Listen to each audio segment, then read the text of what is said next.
Welcome back to Preacher Handshake. I'm Evan. And I'm Hannah, and we're your hosts. This episode, we talk with Reverend Cean R James and look at a sermon he preached at Salt and Light in Philadelphia on March 9th, 2025.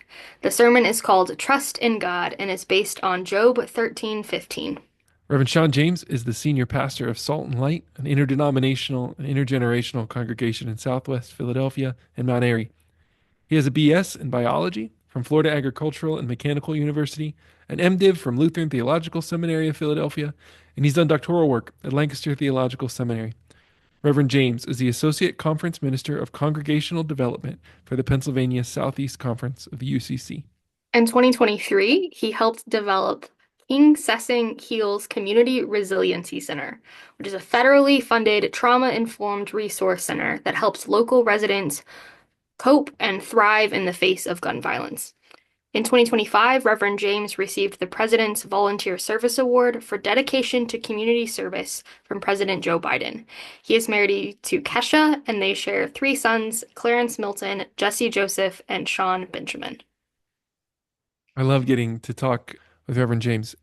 He is such an engaging speaker, and I just love the way that he revealed both his preparation and the fresh insights that he was able to bring to the book of Job and to texts and passages that maybe we're familiar with, but he turned it in ways that I had never thought about before that was really inspiring. And he was able to reveal how that works within his tradition and within his thinking and all of these things that are going on in the background that helped inform this sermon. And that I can't wait for everybody to hear it. Yeah, I love that he takes some time to really unpack some of the bad theology we have, especially when it comes to Job and his story. He talks a lot about our relationship to like trials and tribulation and the way that we understand that, and really kind of brings such a fresh insight to the story of Job, especially as we're thinking about like challenges that maybe come with interpreting this well and using this well. So it was just a really powerful conversation, and I'm excited for people to hear it.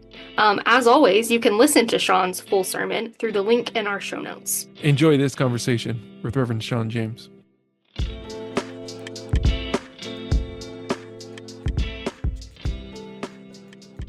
Well, thank you, Reverend Sean James, for joining us today. Thank you for having me. I really appreciate it. It's a blessing to be here. We are so excited that you're here.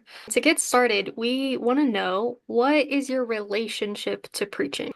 So, my relationship to preaching is a love affair built on absolute respect. Mm. I respect preaching. I am in love with preaching. I think that everything that the Bible tells us about preaching is true. But for me, personally, individually, I believe that preaching is a wonderful gift that we've been given by God, both as a gift for those who do the proclaiming and as a gift for those who hear the proclaiming. And for me, I value both of them equally. I value the times when I am the preacher. I absolutely value the times. Currently, we're in a Lenten series where our associates are preaching. And sitting there and listening to great preaching is just as valuable to me as preaching. So this is a love affair for me that began as the son of a preacher. My father was a preacher, and I think an extremely good preacher. And most of who I am in preaching and the way that I preach was planted in me by my father. My father was a narrative preacher, and he preached, which was also very unique at his time. My dad preached using everyday lessons, words, songs to relate the word of God. My dad's goal was, he said, you know, you're preaching well if you can look at the children and they're paying attention to you and they know what you're saying. So my dad's model for preaching, believe it or not, was Jesus. And likewise for me, I think the way Jesus preached, and I think I wish I could get more people to accept this, that Jesus' preaching style is the preaching style. You take simple, everyday things that are right in front of people. You take the most basic things that people already know about and use them to explain the more complex things.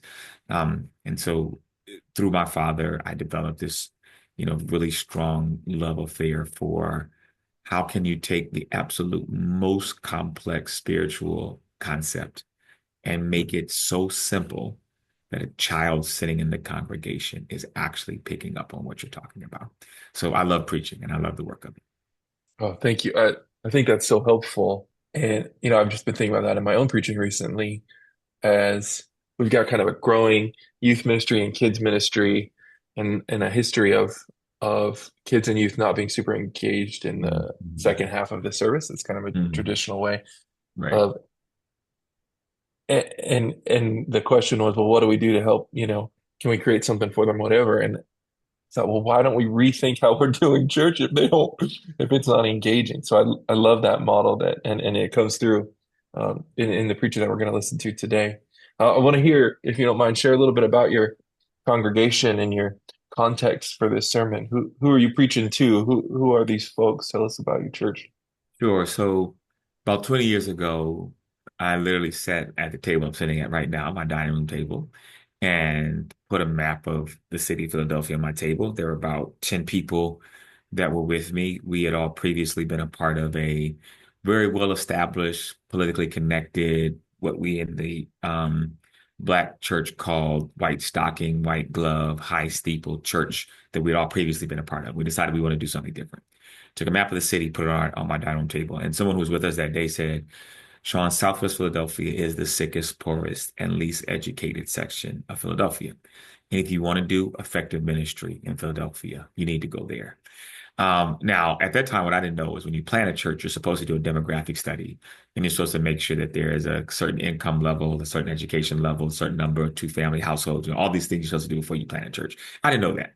All I know is I heard this young lady and the Lord say, "Get thee to Southwest Philadelphia." Very similar to Jonah's call to go to Yeah, Nineveh. right. No one would have ever planted a church in Southwest Philadelphia, trust me. But that's what the Lord told me to do. And that's where we went. So we now have locations in Mount Airy and Southwest Philadelphia, which can't be two different sections of Philadelphia. Our 8 o'clock service is in Mount Airy, probably the highest income African American community in Philadelphia. So this is where your more kind of well-to-do African Americans live in Philadelphia. Southwest Philadelphia is an area of low income and poverty, particularly because it is a high immigrant and a high Section 8 population. And I'm setting this all up to kind of explain that I actually end up preaching. We have 3 services now, and I really end up preaching to kind of 3 separate crowds. The 8 o'clock crowd is a little older, a little more well-to-do, more professional in their development and in their career. And then we do, and that service is in Mount Airy. So we do 8 o'clock in Mount Airy, and then we do 9:30 and 11:30. And the clip we're going to hear from the 11:30 service in Southwest Philadelphia. The 9:30 service is the hardcore Jesus people service. I mean, those are the people who come. They come to have church. The 11:30 service, believe it or not, is actually the 9:30 is too early for us to get up. So that's like our younger service, our younger service, which, if I'm honest with you, is one of the harder preaching services. Um, but each service has its own unique personality.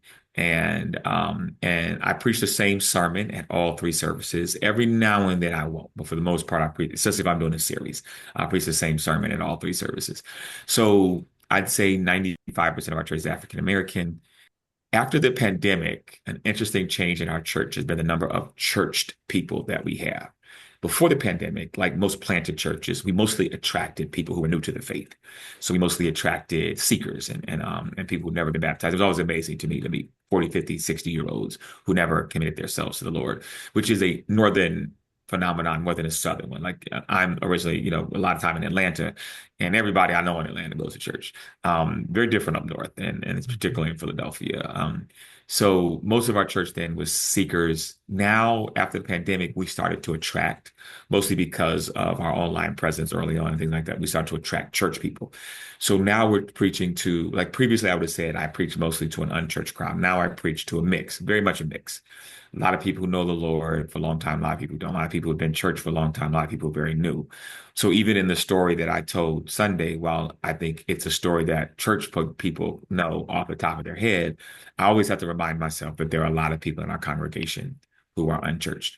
So 95% African American, multitude of economic and educational places in our church. So we got PhDs and we got no Ds and we got GEDs, and everything that's there. And honestly, one of the wonderful things about the personality of our church is all of that is all around the church, and you never really would be able to tell that. That, of course, there's been some really purposeful work because even in the African American churches, and maybe even more in the African American churches, our churches sometimes tend to populate based on economic status and kind of the job you do, and that also kind of then influences the worship style. Um, but for us, we've been really purposeful in creating a worship style that makes everyone feel comfortable, but also creating an atmosphere that is very egalitarian as far as who people are and where they come from. I think for me, we're trying to look more like the kingdom.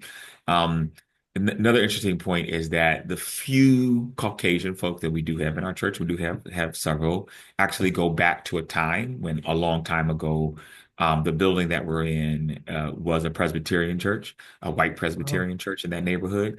And we've had some folk that have held on. I mean, it's a lot of spooky stuff that I could talk about as far as prayer is concerned, and like how so many churches doing white flight end up having to close or become apartments or things like that. But crazy enough, for all of these years, and we're talking about 100, 175 years now, we this church building has maintained ministry from a 100% white Presbyterian church to now a close to 100% Black neo-Pentecostal type church. Um, and so there are a few of that population that have held on, and honestly, they love the church. They mostly love the fact that it's vibrant again. You know, there was a fall between Presbyterian church kind of coming, Black Presbyterian church kind of falling down to about 20 or so people, and then are coming in and kind of taking over and everything getting going again. Another thing I think is really important to say about our church preaching wise is these are people who actually really do value preaching. And we have great music. We have great ministries. We have a fantastic youth ministry. And I believe in holistic ministry. But you don't come to Salt and Light unless you value preaching, because we put such a high value in preaching. And I believe the way in which we present the word of God lets people know most people come to our church because of the preaching. And so these are people who come every Sunday. Like I'm looking in their faces, and they're sitting there with this big question mark on their forehead. And they're like, "Sir, what do you have to say? We Mm. want to see Jesus now. Come on, what you got?" Oh, thank you for sharing that. And it's so resonant. Hannah and I we were on a teaching team together at a church in Texas, and we had four services and two different spaces and different style. And we would often use that similar language of it's basically four different congregations, and they all have different backgrounds and expectations, and it impacts that preaching event Absolutely as does. you're navigating the different personalities of the what is one church, but really is expressed four different I think ways. what's really interesting about that, and I try to when I'm teaching preaching or like even giving advice to our preachers, is to know that in a situation like this, like any given Sunday, I might find any of the three where what I would consider the best, which is like really weird. Like there's sometimes I'm like the 8 o'clock crowd tells me I practice on them. But there are some times where the 8 o'clock is actually the best sermon. Now the 8 o'clock people watch the 9:30 and the 11:30. But sometimes 8 o'clock I feel like I did my best. Sometimes 9:30 pulls out a great sermon.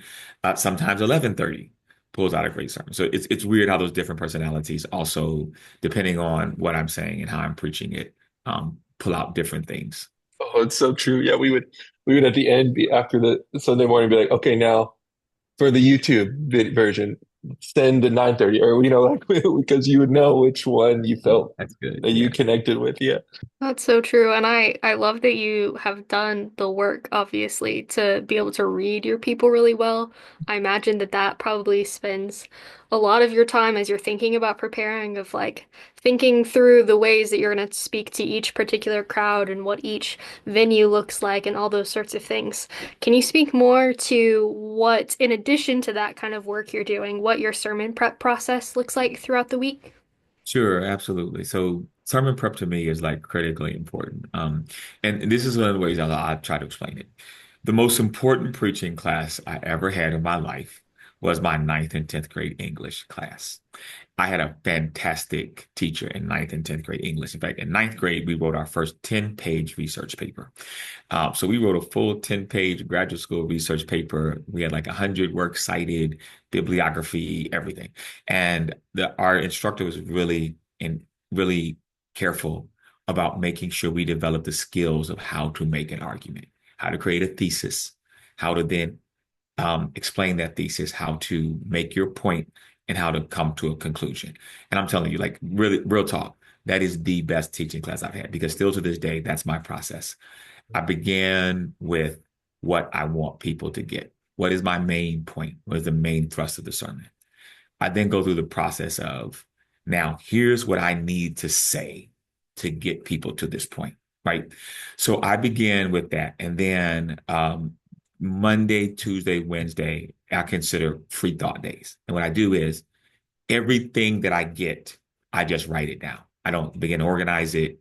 I'm listening to the Lord. I'm in the shower. I'm driving my car. And literally, I like nowadays being able to voice record things because, you know, what you do is back in the day, you say, oh, man, that was a great thing that just came to me while I was playing basketball.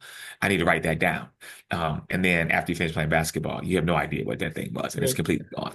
And so what I've learned now is that I just voice record it. So free thought. First 3 days, I'm getting everything. It's coming. I'm thankful, hopefully. Now, sometimes I get to Wednesday, I have nothing. But in a good week, Monday, Tuesday, Wednesday, things are coming. I'm listening and I'm just writing it down, writing it down. Around Thursday, then I start to organize it. And I say, based on my thesis, based on the point that I'm trying to make, based on the main thing I want people to get, here's how I have to get to that based on the text. So using the text and using the scripture, I first need to say this. I then need to say this. I then need to say this. I then need to say that. And that'll get me to my conclusion. Not always 3 points. Sometimes it is. Sometimes it's two. Sometimes it's one. Sometimes it's five. But whatever I need to do to eventually get to that place, that is my goal. And so then sometime around Friday, Saturday is when I start to write out my full manuscript. I believe in having a full manuscript, and I take a full manuscript with me to the pulpit. And you may have noticed in the video that I rarely look down at it now, unless I may be doing a run that I don't remember exactly all the steps of the run. But I believe for the organizational reasons, especially in a full manuscript. And I do think that that is one of the deficiencies that I often hear in preaching nowadays is the organization that could have been helped if everything had been done. So with the preachers that I teach and with the preachers at our church as well, even though some of them are not, and I understand this and I see this in them, there are a lot of my preachers that are not manuscript type preachers. I encourage them to write the whole thing out anyway, even if you don't take it up there with you. And especially for this reason, there's certain lines in the sermon that are absolutely critical. The lines themselves are not critical, but how you get to the line is the most important part. And so in order to get to that line, I need you to make sure you move through the right steps, right? Here's another reason to go with the full manuscript, and this will be similar, is a mistake I hear a lot of preachers make also is they're so eager to get to the good part. That they give it all away at the beginning. And I can even tell with some of them, they weren't intending to do that. Like you weren't even intending to give the good part away at the beginning, but you just got so happy and excited. And so write it all out, be patient with it, know what steps you need to get to so that you can eventually get to the end. So, you know, there are 800,000 different ways of looking at preaching. And a lot of people, privately, we were talking a little bit about Joe Gregory. And Joe Gregory's concept is that you should give the end from the beginning and then kind of work your way back there. That's not mine. I like to leave the tension. I know where I'm going. I like to present the antithesis first. I present the problem first. I'm a little bit of that kind of problem in the text, problem in society type preacher. I really set up the problem first, and then I start to work my way towards where the solution is in the text. I took Joe Gregory for preaching one and struggled with that model a little bit. Yeah. But who was out of question? And it works. And when I get in trouble, I still go back to it because it always works. But I found that creating that narrative tension, Yeah. especially in our current context and with unchurched folks and people with a lot of questions, like to be able to create that tension draws them in a Right. way that having that big idea up front, though is helpful, you lose some of the power, I think, as you I build your way. completely agree with Yeah. that. Yeah, I Yeah, completely that's agree. good stuff. I think for the unchurched as well, and I would definitely say for a younger crowd, which my church Mhm. tends towards, connecting the sermon to their current lived experience, which unfortunately the most part is going to be what they're struggling with, is extremely helpful. And so I like to get to the struggle. And I like for them to be able to see the struggle and then work our way towards the struggle to the solution. So I wanted to ask this or before we start to look at actual clips of this specific message. One of the things that struck me about your preaching is the sync that you are in with your musicians, your music director. I mean, there is punctuation and um, just constant kind of involvement to kind of Yeah. illustrate, illuminate as you're proclaiming. And I was curious about your relationship with your music leaders. Mhm. Um, and if there's you've talked a lot about your preparation. It's clear that there's so much work going in there. Is there preparation in that connection and where you're going? Did they get the manuscript ahead of time? Tell us a little bit about that if you don't mind. Very interesting. Yeah, no, no, great question. Great question. So, the organic nature of that is something that African American preachers and churches do that for a long time we had no idea where it came from. It's only recently that it's been discovered that this is actually an African practice that goes back to a time that we didn't really understand. And in West Africa, the personality that was usually kind of like the diviner was called the griot. And usually, when that person started to do their work, what we discovered is that usually there would be beating, music, the drum, you know how important the drum was in African societies, that would go along with it. And so, the rhythm that is a part of African American preaching and the melody, is something that really is kind of African in its nature that we kind of brought into America. Again, most of us have no idea and did not know that. And some really good research has gone recently into kind of bringing an understanding of that. So there's a part of it that is just germane and natural to who we are.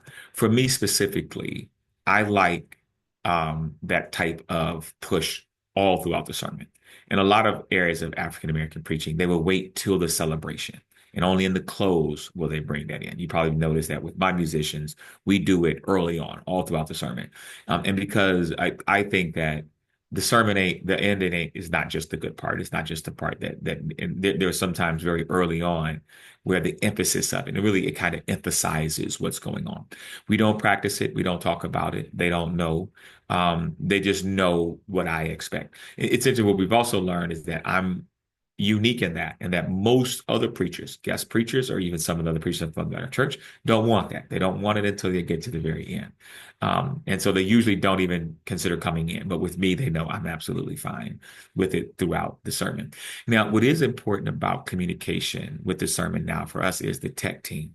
I did not in this sermon, but I am leaning more into the use of technology and screens and videos and video clips, even pictures and stuff during the sermon. We have this huge screen behind my head when I'm preaching. You can't see it in the clip because it's above, but um, I am really into now, and I've got some really great examples. There's just wonderful times when I kind of lean it. I did a sermon on scars. And the ministry of your scars. And I used an African American actor recently died, but he has a huge scar that ran from the top of his forehead all the way down.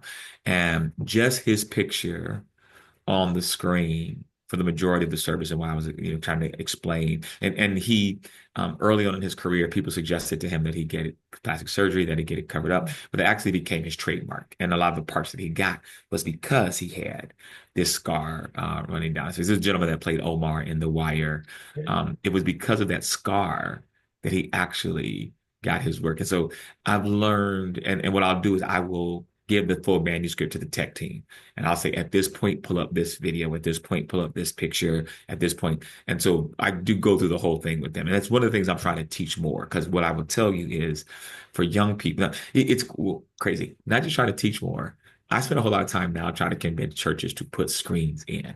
Mm. I try to convince them that, like, if you want to have young people, this is a screen generation. You can harp on books all you want to. They don't even really get textbooks anymore. Even most of their schooling is done on a screen. And so teaching and preaching for me, that the lean in I'm making now is leaning to this idea of using technologies and screens and video clips and pictures during the sermon. And then I will communicate that with the tech team. With the band, it's really just a feel. We will every now and then talk about the song that we close with. Now, from a Black preaching perspective, and I don't know if you're all familiar with this term, but you'll know I am not a hooper. And that's a term that's used for kind of like this kind of singing rhythmic closing. I don't do that. And it's a gift that I don't have. I close mostly and particularly either with a story or with a song. And usually either with that story, that song, the band already knows where I'm going. So they will either pick the song up and keep going with it, or we'll talk about, well, what's a good song that both connects with the sermon and creates a good invitation situation. So we want to end with a song that has a connection to the end of the sermon and the invitation moment. Yeah, I'm really impressed with and thinking about in the in the preaching process to how collaborative it is Mm. to be able to and what role the musicians and your tech team gets to have in this act of proclamation. Yeah, That they're not just punctuating but participating and that's absolutely. such a value. Absolutely. Yeah, which speaks to just the idea of Black preaching in general. Now, let me say this. I've got this theory. Y'all hang in with me on this. I think that if Black church and white church ever get together and talk, we actually could make something fantastic and bring together the different nuances of that we do good. And these are generalizations, of course, but I think there are certain things that Black church and white church just kind of naturally do well culturally, right? And what I try to do at Salt and Light is, so we're technically denominationally UCC and Presbyterian. So I spent a lot of time in kind of white church spaces. And I knew the Yeah. things that white church do well, and organizing and planning and meeting. I mean, we say that the UCC, they meet about the meeting. Like before there's a meeting about what's going to happen at the meeting. And then they actually have the meeting. And so like I try to and so in Black church, generalization again is kind of free and spirit led. And we just leave it out there for the Holy Spirit to do whatever the Holy Spirit wants to do. Well, what if we could do both? What if it was spirit and truth? And so I've been trying to create this church atmosphere where we plan and we organize. We got some great, there's such great software right now around church planning and worship planning that we try to do all of that planning, but then leave room for the work of the Spirit. It actually happened yesterday at the 11:30 service, where the Spirit moved so thick in the middle of service that it was such a good move that I couldn't go from there into the announcements. Like, like the next thing on the order of service was the announcements. And I was just like, okay, we went from there straight to the sermon, which I was not preaching. We had guests yesterday. We not guests, to honor Women's History Month, three of our sister preachers preached yesterday.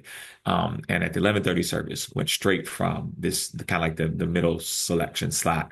Normally after that would be announcements, welcome of visitors, all that kind of stuff before we got to the meditation selection and then the sermon. I was like, nope, we're going straight to the sermon, which there's a freedom in that. But even to me, the more organized you are, the easier it is to decide at the right time that you actually want to make a shift into something different. Well, let's look specifically at one of the ways that you begin this message. You give this really powerful section thinking about trusting God, and I'd like to listen to a clip of that. Can you still trust God when you can't trace God? Can you still trust God when there's no evidence that God is still on your side? Can you still trust God when it feels like God has completely forgotten your name? Can you still trust God when you've been pressing your way through an unanswered prayer? Can you still trust God when everybody has walked out on you and nobody is looking out for you? Can you still trust God when you can't make a way out of no way because there ain't a way to be made because you can't find it? Can you trust Him even when you're going through? Man, what a powerful way to begin. These are powerful examples you give of ways that people may struggle to trust God. And knowing what you've told us about how in tune you are with your congregation, I'm wondering how you decided what were those things that you were going to include in this list of maybe reasons why people struggle to trust God. Sure. So this is the second sermon of a series. And The first sermon was from Proverbs 3, trust the Lord with all their heart and lean not to their own understanding. So I'd already done a sermon on just the unique, wonderful nature of trusting God, why it's necessary, beautiful stuff, full heart, lean out on your own understanding, right? And so this next sermon was going a little deeper. So yes, you can trust God when the sun is shining. Yes, you can trust God because He's blessing. But let's really talk about what trust is. So here's what I can tell you about my church that I really value is they really enjoy living in these tough spots. My church does not expect cotton candy sermons. They don't expect me to come in there and just tell them that everything's going to be great. They don't expect self-help sermons. They don't expect me to come in and just tell them, read the scripture and you're going to live on sunshine and rainbows. They are expecting me to help them work through the tension and the difficult points of life. And so this was a list that kind of comes out of and breathes out of a general way of explaining the difficulties that maybe everyone is having. Now you'll notice I wasn't too specific here. Like I didn't go into things like divorce or hardcore financial problems because I wanted to do generalizations that everyone would hear something in each one that related to their situations.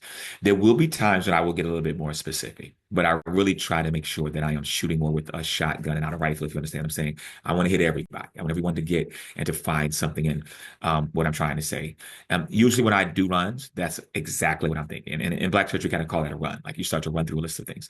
And usually when I do that, I'm like, okay, I want to make sure everybody here's what I'm saying. And there's sometimes I will pull a thing out. Like there may be something that in my kind of like in my free thought time, I need to say this, I need to say that. And then once I start to kind of get more specific, I'm like, no, I don't want to say this because this only kind of applies to a specific group. Now, not that there aren't times when I would do some type of work like that, but in a situation like that, I wanted during that time to say something where no one sitting in there could think to themselves, I haven't experienced the difficulty of trust that he's talking about. So I wanted to give a list that was comprehensive. That's the way to say it, and make sure that everyone kind of felt what I was saying. Yeah, I imagine there's so many things that you gave that were, you're right, very general. But then I love you see throughout the sermon, you do get really specific at times Yeah. too. So I see you kind of playing with that general, broad, everybody kind Mhm. of catches everybody in that. And then Yeah. let's be maybe a little more specific that is maybe speaking to particular things in your setting. So you do something early on, which I think is so important, where you talk about some of the bad theology that has been Mm. attached, especially to Job. You say at one point that everything we believe about trials and tribulations is tied up in this text. And then you Mm. talk about maybe some of the bad interpretations that we have about Job. And I'm just so curious about how you kind of came to this conclusion where Job really does inhabit a lot of these bad theological readings you've come to realize? And why do you think that preaching is a tool for combating bad theology? Very good. That's a great question.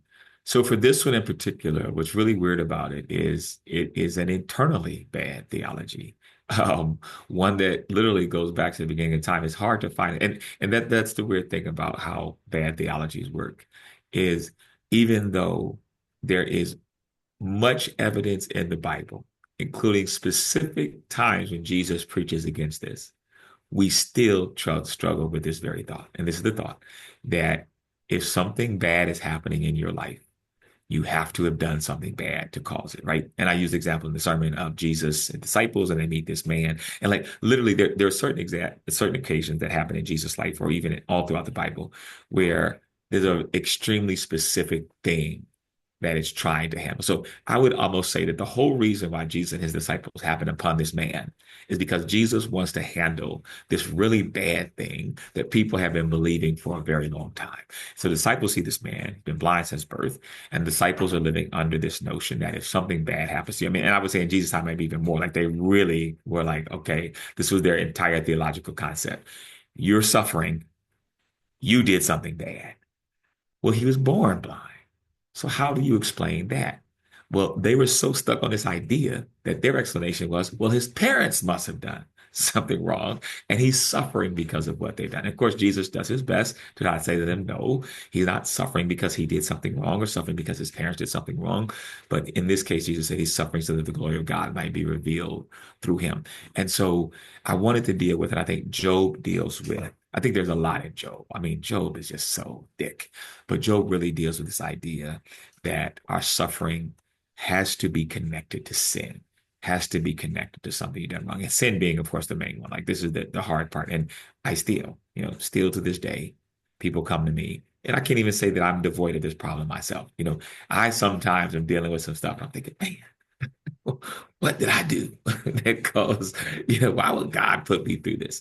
And a number of times that church people come to me, but then I still hear sermons. I still know people, and especially out of some of the more apostolic Pentecostal holiness worlds where this really is their thought. Like you are either blessed and highly favored because you're doing right, or you're suffering because you're doing wrong. Well, explain Job. Mm-hmm. Explain a man that God, describes as upright and righteous and doing everything he could to live right.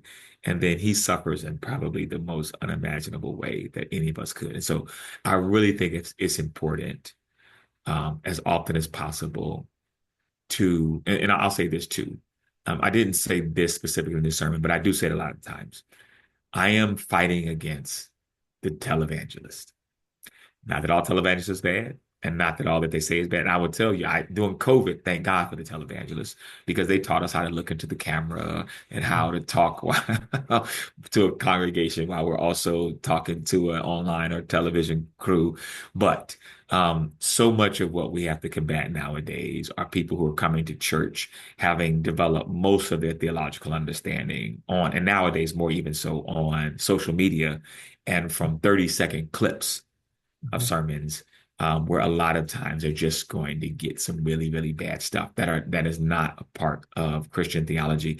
And so that conversation that Jesus has with the disciples and the book of Job ought to be enough for people to know sometimes sometimes your suffering is the ramifications of your actions, no doubt about it. There are sometimes and let me also connect this. This is a wonderful piece of this that I think comes out of African American theological thought. Sometimes it's what we call unmerited suffering. Sometimes your suffering is completely unmerited, but we believe that type of suffering is redemptive. Unmerited suffering is redemptive. You are going to suffer for absolutely no reason sometimes. Now, there's a whole wonderful theology about how God operates in that and how, you have to trust God and what's actually happening and, all that good stuff. But just to know, especially to a person who is still developing their understanding of God, to know, yes, there are going to be some times when you were going to go through something. And I think the language I use is not because you've done something wrong. It could actually be because you've done something right. And you need to know how you and God are going to work your way through that and understand it, right? I've had both in my life. I've had plenty of sufferings where I know exactly why this is happening. And usually it's the ramification of something. I've also gone through some things and, grown spiritually to a point where nowadays I can sometimes look at some stuff and say, all right, God, what are you trying to teach me? What are you trying to grow in me? What are you trying to show me? What am I supposed to learn from this season? Preaching through Job right now as well. And it's been so helpful for me, and I hope my congregation, I think so. And when I've preached it before with students or whatever, I mean, there's really that retributive theology, right? God's going to zap you if you're bad and give you money if you're good, right? Or whatever it is so prevalent which is everywhere. And so I really love how you pulled that out and made that so clear. At one point, you're playing around with the introduction to Job, which is the kind of throne room scene where the Satan shows up and you're really playing with that idea. And I did not see this coming. You make this contrast with God being willing to invite the devil into this scene with your own members. And so I want to play that clip. God is having a meeting of all the sons of heaven, and the devil got invited to the meeting and had the nerve to show up. Now, I'm not going to sit here, but I want you to think about this week in your own spirit. How is it that God could call a meeting in heaven and sit down with the devil that tried to have a coup up in heaven, the devil that tried to overthrow God from his own position, the devil that took a third of the angels and got thrown out of heaven. God can sit down and meet with them, but you can't come to choir rehearsal and sit next to somebody because then you heard they've been talking about you. I love that part of the sermon. It made me laugh. And, I'm pastoring in a mostly white mainline context and in a more kind of progressive context. And so when in those contexts, I've noticed most of the time our preaching is often characterized by, hey, the love of God is all through it, but there seems to be maybe an allergy to calling people out. Okay. But my preacher friends of color do such a beautiful job of holding both "you are so loved" and also I just love and admire and would love to get better at that ability. So I'd love if you share a little bit about the role of calling people out in your congregation through the preaching. So let me say a couple of things about that. One is that is some very, very delicate work, which you'll notice here was not the whole sermon, didn't stay there long. Because I think you're going to drive your congregation away. And I know some hellfire and brimstone preachers who spend their whole sermon calling people out. Also, what I tell associates, and again, in homiletics classes, I tell people certain work is unique senior pastor work. And that's a part of it. And I really try to get my associates to get this, because every now and then, one of them will feel like, oh, let me go handle this issue. And this is what I say to them. The more specific the issue even, the more you need to let me handle it. You don't preach towards things you see going on in the church. Don't preach about situations that we need. And there are, of course, they are there. Because over time and experience, I've learned how to deal with what's right in front of us. I've learned what to remain general. I've learned what to talk about specifically. I've learned how to shroud it in jokes and laughter. I've learned how to make it subversive. So half the time people don't know I'm talking about them. But I've also learned that we have to deal with some of these things. I think the worst thing we do sometimes is when we completely leave them out. And for me, the number one thing that I'm going to talk about like that is how we treat each other. Like my number one point where I will find it necessary in somatic moments will be, it won't necessarily be about your own individual sin. It won't be about, necessarily the things that you're doing. I'll get on societal stuff, no doubt about it. But how we treat one another, especially in church, is one where I have no problem talking about that and make sure that people understand. Because one of the most important priorities and values of our church is welcome, is how we interact with one another, is creating an atmosphere where there is love, joy, peace among each other. And it's rare for me to preach a sermon where I don't have something in there that talks about how we treat one another. And especially when I can, like, again, this was not the main point. In fact, these little kind of, we sometimes in Black preacher call them parenthetical points. So I'm just going to put a parenthesis around this. I also think are also ear perking moments, because even if someone is starting to get a little bored by what I'm talking about, if I'm talking about too consistently, let me throw something in that's a little off subject, that might kind of wake you up and get your attention back on the sermon. Oh, well, it did that, and it was, and the shroud in humor and all that. I mean, it's just so effective. At one point, you say sometimes, and you mentioned this earlier, we might be facing trials, not because of something we've done wrong, but maybe sometimes because of something we've done right. So I want to share that clip with them. Some situations you're going to face in this life are not because you've done something wrong. It's because God has been bragging about you. And because God has been bragging about you, that's why you're going through it right now. That God is up in heaven telling the devil, have you noticed her? Have you noticed him? Why did you want to pull that for? I'm preaching Job right now and had not really taken that angle at any point. Yeah. And I love it. And I want to hear why you think that's so valuable. Sure. To share that. So angle let me do something more general before I discuss that. I think that preaching is a gift. I think that we're living in a time in a lot of places, if I'm going to be very honest with you, this will just show you just my pure unadulterated love for preaching, is I feel like I feel like we flooded the market with preachers.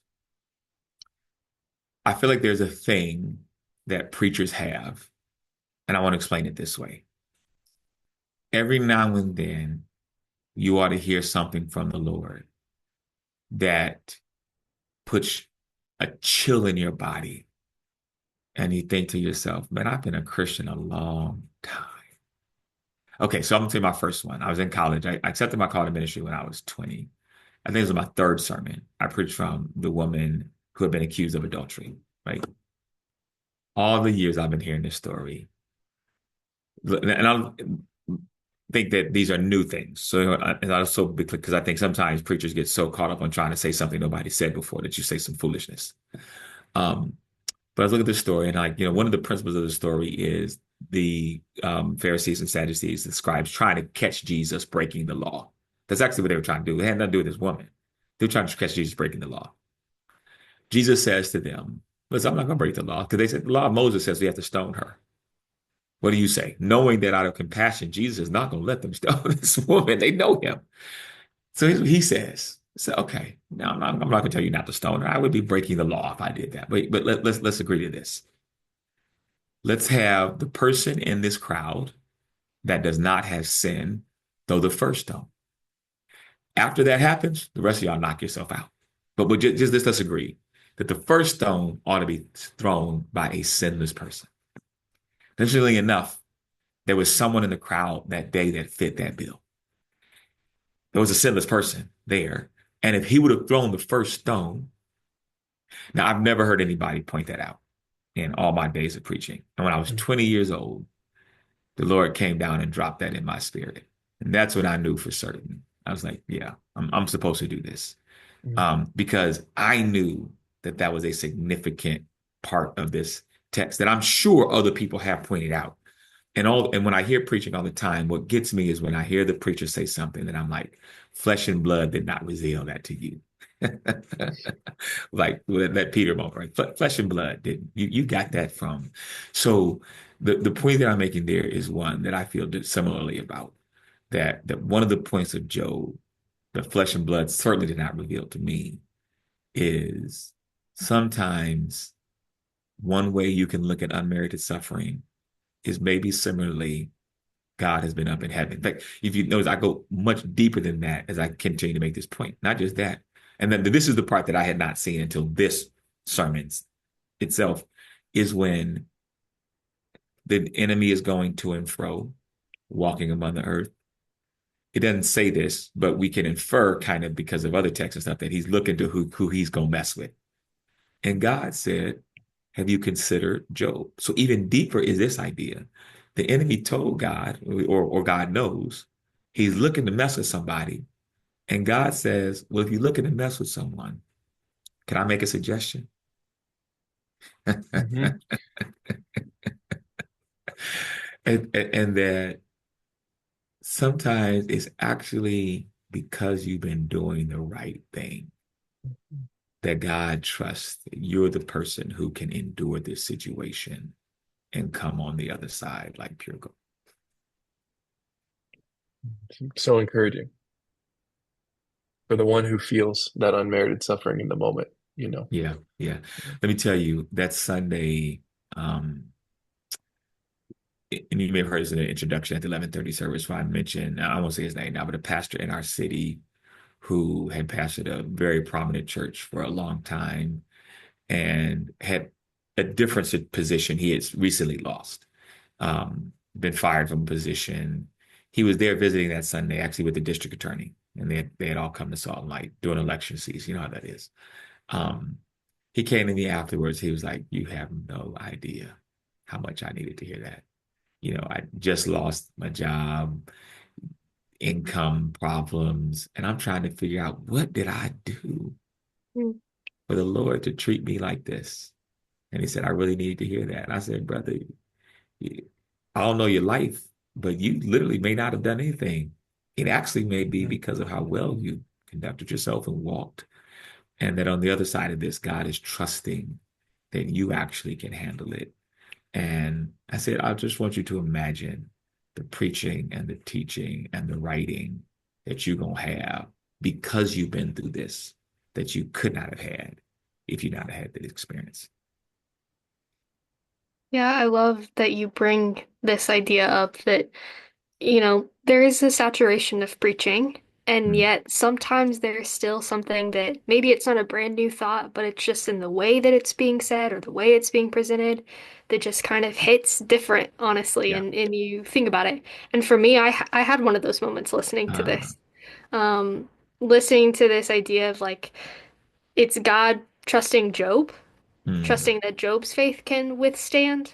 I listened to that and I like that was a moment for me that I has completely reframed, I think, a lot of the way I think of that story. So I'd love to play the clip and to hear you yeah. do that so well. When God brings Job up to the devil, what he says to him, he says, have you considered my servant Job? The devil says, I've been going to and fro around the earth, and God says, hold on, I want to bring Job up for consideration. Let me say it differently. The devil says, I've been looking for somebody to mess with, and God says, is Job on your list? I want to suggest Job. The devil says, I've been looking for someone whose life I want to turn upside down. And God says, I have a suggestion. I want to suggest Job. Because look, if you mess with the wrong person, devil, you're going to mess their whole faith up. If you mess with the wrong person, I'll never see them in church again. If you mess with the wrong person, they'll never say another prayer. If you mess with the wrong person, they'll never sing another song. If you mess with the wrong person, they'll never utter another word to me. But I know Job. Job is my boy, and Job ain't gonna turn his back on me just because you touch him. Consider my servant Job. Which means, watch this. The trust that appears first in the text is not Job trusting God. It's actually God trusting Job. What just a radical way of reframing this story. I know I can't be the only one who sat there just in shock, like, I've read this story before, and yet you were able to bring this out. And I also love that it's this kind of reversal of what you said at the first, right? Like you started your message by saying, can you still trust God when you can't trace Right. God? And Right. then it's this slow flip, this slow reversal of, well, can God trust you? Mm, And just this new way of thinking about the story was so powerful. But I also love that you use that kind of reversal, can God trust you, as mm. an understanding for an invitation for people. Traditionally, I think in services we would call this like our altar call moment. Right. Yeah. It all the services building to this moment of maybe it's an invitation to repentance or confession or to join the church or something, and you use this idea of can God trust you as kind of the thing that puts you into that moment. So I'm curious, how much were you anticipating that moment in the Mm, service? mhm. And how much do you think, that if that was your intention, like this is where we're ending, how much was that impacting the way that you were developing this sermon? Sure, sure. So, extremely intentional, for me, probably more than any other part. Um, and this is intentional sermon close, music from the band, and then the praise and worship team coming up and singing the invitational song, is that all of those things have to connect. So to me, and I think last Sunday I probably leaned this more than any other time. Most important thing, I said this last Sunday, most important thing I'm gonna do all week is give someone an opportunity to give their life to Jesus Christ. Everything I've been doing all week, the sermon preparation in this moment right now, is the most important thing I'm gonna do. So there may be parts of the preaching moment that I leave to a bit of ambiguity. Um, and even in this, there are times when the Holy Spirit comes in and says, "All right, I want to change some things up." But I am very purposeful about my closing. Now, I will say this. I feel like my weakest natural place is closing the sermon. I think my strongest natural place is the body and then the introduction. So I have to be very careful not to spend so much time on the body that I leave out the introduction. And the introduction, I think, is also very critical. And I have different ways that I kind of introduce a sermon. But the close, for me, requires the most amount of work. And I always and most importantly, because this is the thing that is going to wrap all of this up and lead someone to saying, you know what, I've decided to make Jesus my choice. And so for this one, absolutely, because in this, hopefully, people are going to hear a trust that now offers you an opportunity to show your trust in God. God trusts you, right? God trusts you with your situations, with what you're going through. He trusts you with his blessings, et cetera, et cetera. And this trust is one that hopefully will lead you to a point of making a decision and being invitational. This is an aspect of Black church that is both positive and negative. The negative part of it is that sometimes people make that choice based on kind of emotional things and how they feel at the time and because they sit next to grandma and stuff like that. However, the that moment, that sermonic moment and that ending sermon moment that ends in decision is also like a really wonderful thing just because it's public decision. We want you to make a public commitment and confession that you are coming to give your life to Christ. When I first started going to predominantly white churches, I would think, I was like, when does that happen? Like, and they say, well, I went to a Lutheran seminary. So like, well, people come to the office, so they call it church. Like y'all don't do any type of like invitation to Christian discipleship or altar call. Like, no, we kind of leave that up. And the public nature of it is an important part for us, what we would consider responding to the gospel. Now, here's another negative part of it, is a lot of times Black preachers will judge their preaching based on how many people came down the aisle. And then my words, listen, don't do that. Like the sermon they heard last week, the psalm they heard yesterday, the voice of God this morning, all of that is tied into a person making that decision. This one sermon it did not do what was necessary to help someone come to church. And I preached sermons that I thought were horrible, and 15 people came down the aisle. I preached great sermons and or I felt like it was great and nobody came. So we like to wrap up our conversations with a set of questions Okay. that we do for everyone. And the first is what are you most proud of this sermon when you look back at it? Yeah. So of this sermon, I would say the the going deep part, and especially that part about suffering and about God kind of sometimes picking us out. Um, I'm honestly also grateful for the work of the sermon. The sermon took some work. It took some work to kind of get it organized and to say the things that I wanted to say. So I would say I'm proud about those things. Yeah, anytime that you commit yourself to preaching Job, you're in for like a good arm Yeah. wrestling with Oh the yes. text. So if you could do anything differently for this sermon, is there anything that you would redo? So I absolutely hate watching myself preach, mostly because I get excited and I probably get overly excited at my own preaching. And so sometimes I wish I could calm down and I wasn't as demonstrative. That demonstrative nature also sometimes leads me into preaching too fast. And so I do sometimes wish that I had a slower cadence, and I've been trying to slow myself down recently. There's a cadence that exists in that, that type of preaching style.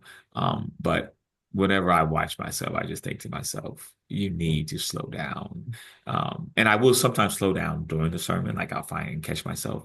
But usually if it starts to feel good to me, then it's hard for me to kind of slow down, quiet down, and just yeah. Well, I loved your cadence and speed, but I do think I find that too for me. Like I don't enjoy watching, and yet those nonverbal or Mm. stylistic or present more like in presentation rather than content. That's where I see it when I watch it, and I know my people see it, and then you go, "Oh yeah, those are things I got to work on." So all the time. Mhm. Our final question, and thank you so much for your time and your experience and your wisdom. It's been a blast. Um, I would like to ask why do you think preaching matters today? Yeah. So God is sovereign. If God wanted to, preaching could happen like this. God could send angels down to every church on Sunday, and an angel could stand up, and an angel would get everything perfect. The preacher would be perfect, the word would be perfect, the theology would be perfect, the diction would be perfect, the examples would be perfect. When you think about this, God is so much God. I think if God wanted to, God could subdivide himself or herself into parts and show up at every, God could do it. But God has decided in God's infinite wisdom to put this in us.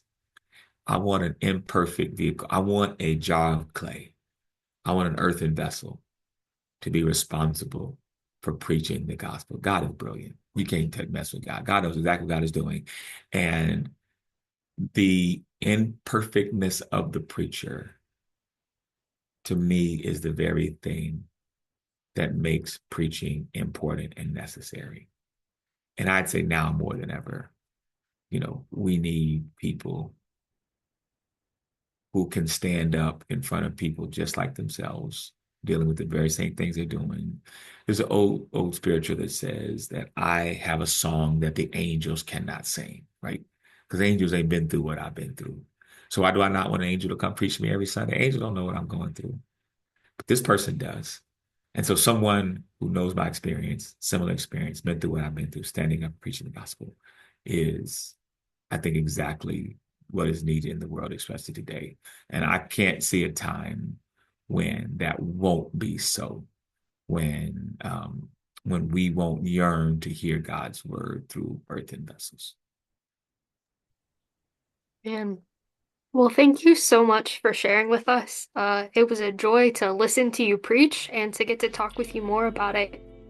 Thanks I so much for appreciate the joining invitation. us. And thank you so much for having me.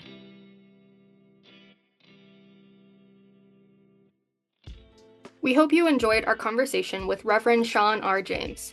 If you'd like to listen to Sean's full sermon or keep up with the work he's doing, you can follow him through the links posted in our show notes. If you liked this episode, please share and subscribe and tell your friends.